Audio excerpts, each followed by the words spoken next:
faith grows. We are given small faith.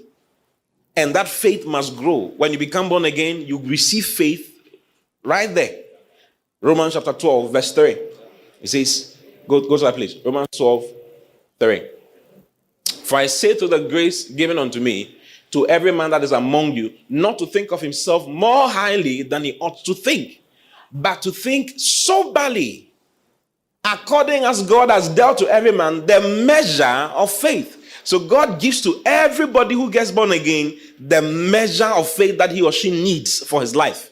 So God gives you the measure that is needed. Are you in the church? Yes. He gives it to you. But then that measure, that small faith must grow. You can't use that small faith to command $100 million from coming tomorrow. Like, God, if you say you are God, I command $100 million now. They say by our what we shall say is what we shall receive. So I'm saying it now. Now, show forth now. You can say it with all of. Forget it. It takes time. Why does it take time? Because of your heart. Your heart is the soil upon which the word of God is sown. The viability of a seed is dependent on the heart, or on the soil, not on the seed. Am I lying?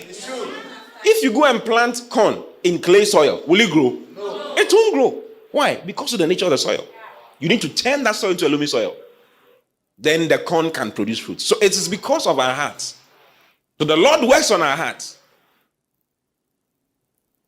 That is why some Christians have been blessed, and that has ended their desire for the Lord. A friend was told he was going to do a certain he was the middleman for a certain contract. Okay, $1 billion contract, and his commission was going to run into the 20s of about tens of millions of dollars. So he was going to receive about $25 million. Now, when he heard the $25 million, the contract had not come on. When he heard it, for about 1 month he couldn't pray. He couldn't read the Bible. Every day when he wakes up, he starts moving through town. I'll buy this house. Then he will go to Trasaco.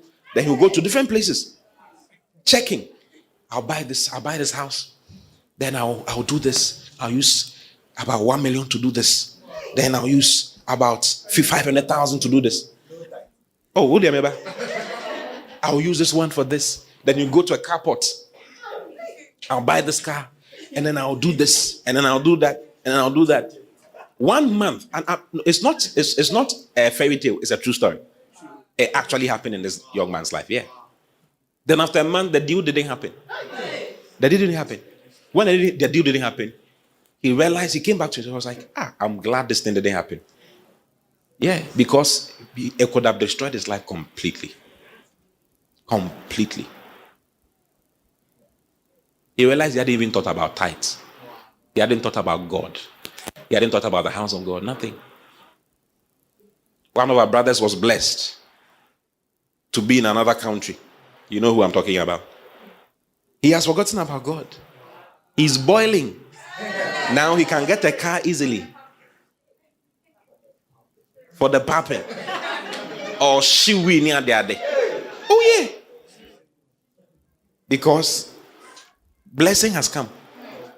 He can't handle it. He's destroying his life.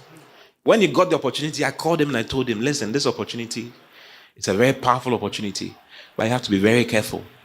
Remember God, or else you will destroy your life.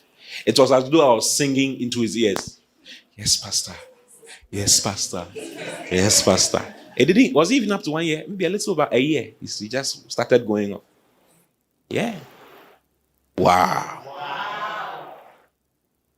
So allow the word of God to change your heart. Your heart is the reason why it needs to take time.